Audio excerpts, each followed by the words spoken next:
خاطر انت كان جيت تولد وتربي ويلزمك تروح تقضي 6 سوايع اخرين سترات، ورينا من بعد كيفاش تولي تاخذ دكتوراه في علم الذر. جرب احمي طابونه نهار تشوف قداش عمل شيق. الضغط اللي يكون من ساعه لساعه ساعات يكون اصعب واقوى بياسر. وقتاش يبدا يبان الحيف؟ وقت اللي النساء يوصلوا لدي بوست معينين.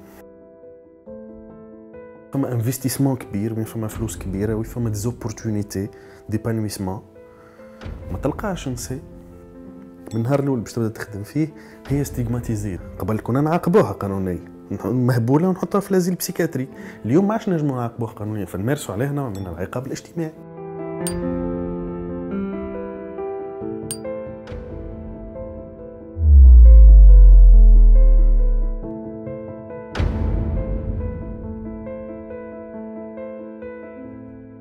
صفوان، فما مهن للرجال ومهن للنساء؟ فما اجتماعيا فما، يعني اليوم من منطلق حقوقي قاعدين نحاولوا انه نقصوا الماكسيموم في فكره انه فما مهن خاصه بالرجال ومهن خاصه بالنساء، لكن اول ما بدا العمل بصفه عامه بدا مقسم. تقسيم العمل جزء كبير منه او جزء مهم منه هو العمل اللي كان يتطال الصغار والكبار، والعمل اللي كان يتطال النساء والرجال، وكل شخص عنده. هذا اللي يمكن على الاقل انه يكون فما تطور في الحياه في فتره من الفترات. لكن بالطبيعه كما نشوفوا انه على قد ما الحادثه قاعده تقدم فما تغير على مستوى الافكار، على مستوى التقسيمات الجندريه هذه في برشا حاجات، مش في السياسه وفي الثقافه وفي العمل الى حد ما. وزاد انه فما التكنولوجيا صغرت الى حد كبير الفارق بين النساء والرجال، لانه اللي كان يخلق في الفارق هذايا بالاساس هو العامل البيولوجي الجسمي، انه سواديزون الرجال قادرين اكثر انهم يقوموا بالاعمال الشاقه من نساء، ولو ان هي راي نوع من الواحد معناتها العمل المنزلي عمل شاق الحق على اي رجل، ولكن صحيح. والمشكل العمل المنزلي النساء الفلاحات مثلا اليوم في المناطق الريفيه نلقاو العمل الشاق تخدموا المراه، والرجل هو اللي يمشي على الماكينه والحاجات اللي اسهل. ما صحيح وكانه واحد معناتها ما نعرفش، انا جرب احمي طابونه نهار تشوف قداش عمل شاق. لكن ما علينا، انه على الاقل هذا التصور اللي كان موجود قبل اليوم هذا قاعد يتراجع، واليوم قاعد يتخلق نوع اخر. ربما فما دو فينومين فات. اول حاجه انه مهن النساء ومهن الرجال ما يعنيش انه فما عداله راهو على مستوى اللي ريفوني معناتها المدخول، او على مستوى التعامل، او على مستويات اخرى في الارتقاء والتأطير. مساله التأطير الى غير ذلك ديك نحكيو عليه من ناحيه اخرى. النساء قاعدين يدخلوا في مجالات عرفت ثقافيا اني مرتبطه بالرجال. على الأقل مثلا سلك القضاء كان سلك ذكوري إلى حدود سنوات معناتها قريبة، كان مش نحكيوش بعد الاستعمار. علاش؟ لأنه قبل القضاء هو قضاء شرعي، وفي الشرع بالنسبة لنا نحن كمسلمين على الأقل ما كانش مقبول أنه امرأة تكون تأم الناس أو تقضي بين الناس أو إلى غير ذلك، فهمني؟ وهذا ما يختلفش زيادة، ما يختلفش برشا حتى على الثقافة سواء في أوروبا باعتبارهم ثقافة مسيحية أو في ديانات أخرى. حتى الديانات اللي ماهيش نعتبروهاش نحن ديانات سماوية معناتها نيوليتيك كما قراب لبعضنا على الأقل. هذا من ناحية أخرى فما اللي كان مرتبط كما قلنا نحن بدور بالمسألة أنه عمل شاق من غير شاق، أنه المرأة تخرج ما تخرجش إلى غير ذلك. خلينا نقول أنه بعد الحداثة تبدل، المرأة أخذت حظوظ في أن تتعلم، وبدينا نشوفوا أنه فما بالعكس معناتها فما مهن قاعدة تتحول إلى مهن نسائية كانت بالأساس مهن ذكورية قبل، كما القضاء مثلا. جزء كبير تو اليوم ما عنديش آخر الإحصائيات بالضبط، ولكن فما إحصائيات تشير إلى أنه قاعد يتحول إلى مهنة معناتها لا بالعكس نسائية، أنه أغلب الناشطين في سلك القضاء كما في التعليم، كما في البحث العلمي، كما في عدة مجالات أخرين. توا ظهر لي الصحة زاد كيف الطب إلى غير ذلك. دونك هذوما مهن قاعدة تتحول إلى مهن، رغم أني فما مهن مثلا كما مهنة الفراملة مثلا كانت ستيغماتيزي وكأني مهنة نسائية من أولها، مش بالضرورة صحيح. لكن اليوم نلاحظوا أنه حتى ستاتيستيكمون واضح أنه فما توجه للعمل النسائي هذا. لكن مش بالضروره انه هذه في بعض الاحيان الناس تعتبرها وكانه مؤشر راهو بوزيتيف. هو بوزيتيف خير من بليش. اما ما نعنيوش انه فما نوع من العداله. وقتاش يبدا يبان الحيف؟ وقت اللي النساء يوصلوا لدي بوست معينين، وقت اللي نحكيو على بوست دو ديسيزيون، لي بوست اللي فيهم دي بريفيليج، يطيح التوم تاع الحضور النسائي بار ديفو. شنو اللي يخلي هذا يصير؟ رغبة من الجانب الذكوري ولا الرجالي المسيطر على القطاع، ولا شنو بالضبط؟ والله ما نتصور. معناتها انا ديما تحليل نحاول يكون انه يكون تحليل سوسيولوجي، فما ماهوش كومبلو. هي تركيبه، جزء منها ثقافي وجزء منها مصلحي. مثلا انا ناخذ انكدوت صغيره اللي هو صار ديبا انه تونس براتيك موجة الثالثة أو الرابعة معناتها في نسبة النساء في قطاع البحث العلمي. الناس كل خذاته كشيفر معناتها تري سينيفيكاتيف على الدور اللي بذلته الدولة، على موقع المرأة التونسية إلى غير ذلك. صحيح هو في ناحية كبيرة، لكن ما ننساوش إنه راهو قطاع البحث العلمي في تونس ماهوش قطاع كونكورنسيال، باعتباره قطاع ما فيهوش دي بريفيليج كبار، قطاع مسيطر عليه القطاع العام بالاساس بنسبه 90 ولا 99% منه. ما فيهوش معناتها ديزوبورتونيتي انك تخرج باش يكون عندك معناتها ستارت اب ولا حاجه كبيره. قطاع يخلق برشا سيكوريتي. انت قاعد تقول ويفهمنا بالضبط، خاطر كاينك قاعده تقول انه وكانه الرجال ماهيش قاعده تبحث على انها تشتغل ولا تعمل في القطاع هذايا، وبالتالي تفتك مكانها في القطاع هذا على خاطر ماهوش قطاع فيه برشا فرص كبيرة والأحلام كبيرة، وبالتالي خليوه للنساء. إلى حد ما هذا صحيح، أو نساء توجهوا له لأنه قطاع ما فيهوش منافسة شديدة من قبل الرجال.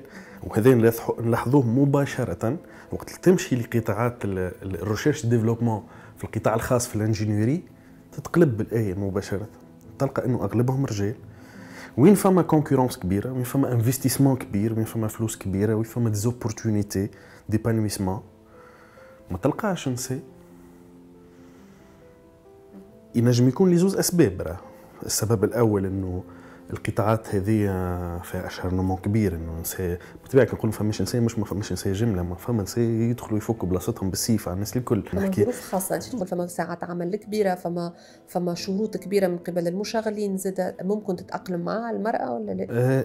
هذا جزء منه. فما جزء منه انه منافسه كبيره، وانه فيه برشا رجال وبرشا منافسه كبيره، هذه من ناحيه. ومن ناحيه اخرى انه جزء كبير من النساء او ما يفرضوا عليه المجتمع او الصوره النمطيه انهم يبحثوا اكثر على السيكوريتي، ساعات عمل واضحه، او طل بيان فيكس، دي بريفيليج نتاع تغطيه صحيه وتامين اتسيتيرا، شهري مسمار في حيط. خصوصا مجالات مثلا مجال التعليم يعاون برشا. صحيح، اما نلقاو مثلا في مهن اخرين ابسط يمكن ياسر لكن اجتماعيا منتشره اكثر. نلقاو مثلا، نعطيك مثال بسيط جدا، اللي هما نساء مثلا سائقات سيارات الاجره، اللي هي حاجه يمكن اليوم مع الحوادث اللي قاعدين نسمعوا فيها والاعتداءات اللي قاعدين نسمعوا فيها تظهر غريبه ولا صعيبه، توليت حاجه صعيبه ياسر، عدم توفر الامن والحمايه للسيدات هذوم على سبيل المثال. ورغم ذلك تلقى سيدات تخدم تقول لك انا نحب على حريتي. معك انت في الاخر كما قلنا هذوما راهم. انا ديما نحاول نحكي عن نسب لي غران توندونس، ما نتصورش انه النساء سائقات الاجره يمثلوا جزء كبير معناتها ما نتصورش انهم يفوتوا لي 10%. انا في حياتي مثلا ركبت مرتين ولا ثلاث مع امراه، فاكيد فما قصص خاصه مع مشكل هنا. نحكيو على زانجينيور، غادنا دي زانجينيور نساء ساعات معناتها ما فماش واحد في عائلته ما عندوش او موان 2 3 انجينيور يعرفهم نساء. لكن وقت ندخلوا ستاتيستيك نلقاو انه نسبتهم اقل من نسبه الرجال، على الاقل ثلثين رجال وثلث نساء. بخيار منهم تتصور هذايا كان؟ ما نتصورش انه بخيار. وقت نحكيو على دي توندونس سوسيولوجيك ما عادش يولي فما خيار، لهنا تولي فما عوامل مركبه، ديما لي فينومين سوسيو بصفه عامه مركبين، واكيد فما التاثير الثقافي، وتاثير جزء منه انه بدك تعرف راهو القطاعات تتخلق فيها بصفه عامه نوع من لي توندونس. وقت اللي تحكي على علاش نقولوا القطاع هذا قطاع ذكوري، لانه دخول المراه فيه في حد ذاته يمثل تحدي.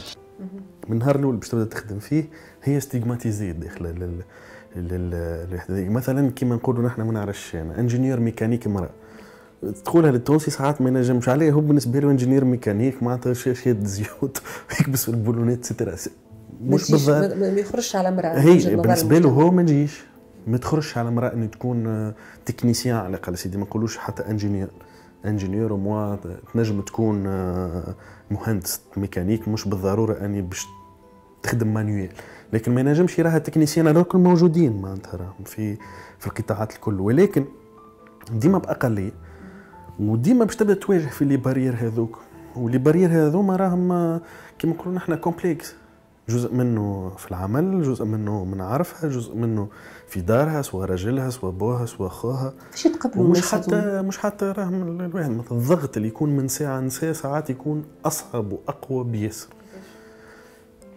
من امها ومن اختها ومن نساء اخرين موجودين في قطاعات ربما اخرى في وسط، خاطر نحن وقت نحكيو على مؤسسه وعلى شركه اللي يخدموا فيها الكل ماهوش ديزاينر ميكانيك، فيهم نساء اخرين يخدموا في مهن ربما نسائيه اكثر او المراه وجودهم فيها مقبول اكثر. مثلا جو سي با انا في جيستيون الارهاش في الكونتابيليتي تنجم تلقى بالنسبه لنا ماهيش حاجه كبيره انك باش تلقى امراه كونتابلي او امراه محاميه معناتها ما نعرفش انا مختصه في القانون تخدم في الشركات ستيرة، لكن يشوفوا المراه اللي هي تقوم بعمل منافس مباشره للرجال راهم يمارسوا عليها ضغط كبير. الضغط اللي يمارس على المرأة اللي تمارس مهن بين ظفرين رجالية هو بالأساس جاي من خلفية ثقافية كما كنت تحكي من بكري اسونسيالمون، ولا نجم يكون زاد جاي خاصة وقت تحكي على نظرة المرأة للمرأة، جاي نجم يكون جاي من عقدة بشكل من الأشكال إنه أنا ما كنتش قادرة إني نوصل للمرحلة ولا نتخطى المرحلة هذيك ونوصل نعمل اللي أنت عملته. هذا بسيكولوج نجم يجاوبك عليه وجكروا انه حتى البسيكولوج ينجم يجاوب عليه انديفيدويلمون خاطر يختلف من شخص لشخص، لكن بالاساس هو ثقافي، عدم قبول ثقافي اجتماعي. هذه معناتها مهنه مخصصه للرجال، كي تدخلها المراه نجم تترى بطريقتين، اما اني تنافس في الرجال فخرجت من قشرتها كمراه ودخلت تتشبه بالرجال، هذه من ناحيه نيجاتيف معناتها خايبه. هذه بالنسبه للنساء ونتصور هذا حسب مرأة او هي كمرأة وقت اللي تدخل في الدومين هذا وكأني معناتها تحل في واجهه نتاع صراع نحن ما نحبوش ندخلوه. هذا بالنسبه للنساء، وبالنسبه للنساء وكأنه هي تفسد في صوره معينه، نحن عدنا لرواحنا والناس ماخذينها علينا، والمفروض انه نكونوا في وسط الكادر هذاك. فالخروج على الكادر هذاك راهو يقلق. ديوركيم فكرته الاساسيه واضحه، هذه انه هذوما نسميهم نحن او يسميهم ديوركيم، انا مانيش ديوركيمي في التحليل دونك ما نشاطروش الراي، ولكن هو يسميهم حالات الانوميا، حالات الخروج عن المعايير. المجتمع فيه معايير معينه، المراه يلزمها تكون هكا بالطبيعه، يلزم الناس تحترم، لكن ديما فما ناس تخرج، والناس اللي تخرج هذوك يجب معاقبتهم. فاليوم القانون ما يسمحش انه نعاقبوها خاطر هي ولات انجينيور ولا تكنيسيان ميكانيك ولا ما نعرفش تخدم في المرمى، ما نجموش نعاقبوها قانونيا. قبل كنا نعاقبوها قانونيا مهبوله ونحطها في لازيل بسيكاتري، اليوم ما عادش نجموا نعاقبوها قانونيا، فنمارسوا عليها نوع من العقاب الاجتماعي. ممكن يتقبل اجتماعيا هذه على مدار السنين، معناتها ممكن بعد 20 سنه نلقاو مهن عمرها ما المراه حتى تساقى فيها تولي حاجه عاديه. نتصور انه نجم. اول حاجه خاطر نشوفوا في بلدان اخرى، مش بالضروره بلدان راهي سوا ديزون خير منا على المستوى الاقتصادي او الى حد ما حديثه اكثر من لا مثلا فما بلدان في اسيا نحن وياهم براتيكمون كيف سواء ثقافيا يعيشوا في مجتمعات محافظه، سواء اقتصاديا كيف، ولكن قبلوا بعض المهن اللي يدخلون النساء. اولا لأن التكنولوجيا سهلت برشا، اللي باش يخدم المرمى بعد 20 30 سنه راه مش باش يخدمها اليوم، باش تكون فيها اسهل بيسر، لانه التدخل الالي باش يسهل برشا الخدمه هذه من ناحيه. من ناحيه اخرى باش يضطروا يقبلوها لانه فما مشاكل ماديه اليوم تفرض على الناس انه تقبل انه المراه تخرج تخدم.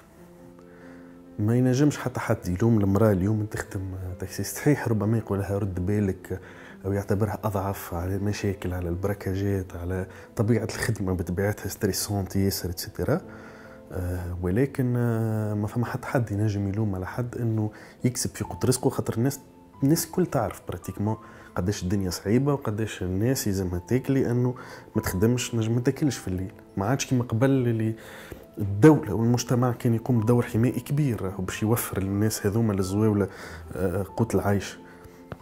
هذا معناتها باش يخلي الناس غصبا عنها تقبل معناتها شيء. حكينا على نظرة المرأة ونظرة المجتمع، فما عنصر ياسر مهم اللي حكينا شوية في الوسط عليه، اللي هو الرجل.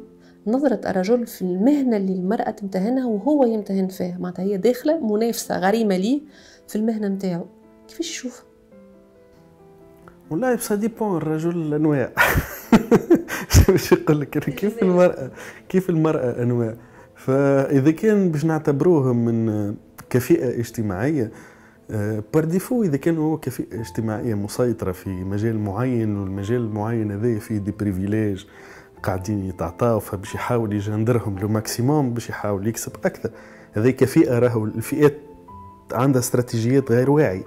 علاش نسأل فيك صفوان؟ على خاطر فما في بعض المهن نلقاو اللي فما نساء مدللات في مهنة رجالية بحتة. فسر شوية معناتها، لأنه نتصور أنه بصفة عامة وقت اللي يكون فما انتصاب للحساب الخاص ديما المرأة باش يكون عندها مارج دو مانوفر أكثر أني تدخل في وسط يعني مثلا حتى مهنة الطب راهي مهنة رجالية جدا على باز.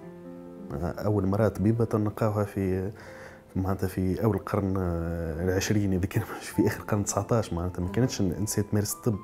لكن علاش تسمح أنه النساء يمارسوا الطب أو يمارسوا المحاماة؟ لأنهم كانوا مهن حرة إلى حد ما، وبالتالي ما كانش فما كشارج الكبير. في الآخر المارشي هو اللي يحكم وتدخل في المنافسة، إذا كانك خير منها تفك بلاستك، إذا كان هي خير منك تفك بلاستك، رغم الضغط اللي تعانيه هي أكثر كمرأة إلى غير ذلك. ف ديما يتخلق هكا البريفيليج هذاك. اما انا ما نتصورش انه اذا كان اليوم فما توندونس معينه، راه مش كان على نحكي فيه، راه معناتها سي دي فينومين جينيرال في السوسيولوجي هذوم. وقت نحكي على فئه مسيطره في سيكتور معين خصوصا في مجالات العمل، راهي مش بالسهل باش تقبل انه فئه اخرى تخرج تقسم عن البريفيليج.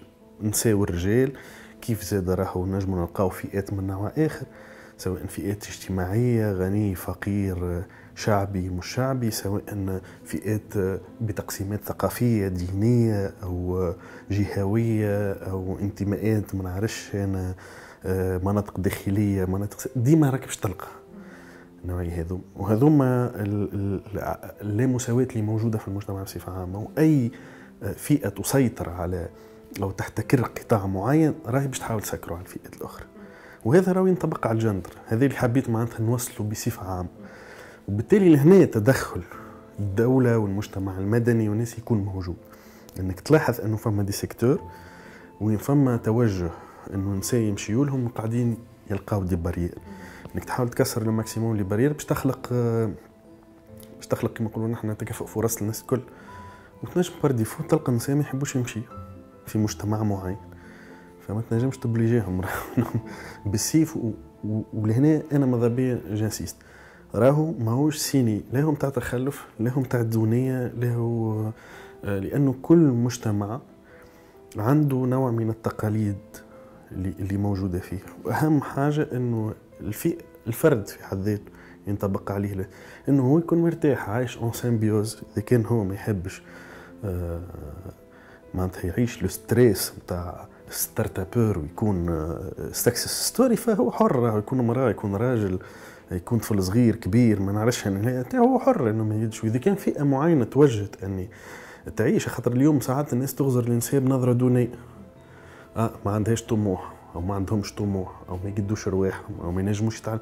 لا مش صحيح معناتها، خاطر انت كان جيت تولد وتربي ويلزمك تروح تقضي 6 سوايع اخرين سترات، ورينا من بعد كيفاش تولي تاخذ دكتوراه في علم الذر. معروف معناتها الطاقه محسوبه والوقت محسوب، وسي نورمال انهم فئه اجتماعيه عندها مسؤوليات وضغط اكثر من فئه اخرى. جزء منه بيولوجي ما اختاروه هما اللي اخترناه نحن، لكن هنا انه المفروض انه دور المجتمع ودور الدوله زياده اني تخلق نوع من الكومبنساسيون. اذا كان اليوم المراه يلزمها تخدم في بوست معين وباش تاخذ ترقيه معينه، يلزمها تاخذها مش يلزمها تخدم بالضبط راهو قد الراجل، اخذا بعين الاعتبار. بيان سور il faut calculer les heures نتاع لو ترافاي سوبليمونتير راهو تعملوا هذاك. علاش قلت لك من الاول وقت اللي حكينا مره انه لو ترافاي دوميسيل راهو يلفو الكالكولي، لازم نعرفوا قداش يسوى وقت وقداش يسوى فلوس. خاطر مش معقول معناتها انه واحد عنده معناتها 6 و7 سوايع عمل زايدين وما يخلصش عليهم ويزيد ما يترقاش، على خاطر سي نورمال باش يجي يخدم تاعك من غدوه ما ينجمش يعطي نفس البيرفورمانس يعطيها شخص بيت راقد عامل 8 سوايع نوم معناتها كونفينابل. هذوما حاجات يلزمنا نخدموا عليها. والاكثر الاشكال في تونس انه في مجتمعاتنا بصفه عامه انه ما عندناش برشا دراسات تقيس الحاجات هذوما بدقه، وهذا لازم يتبدل نتصور.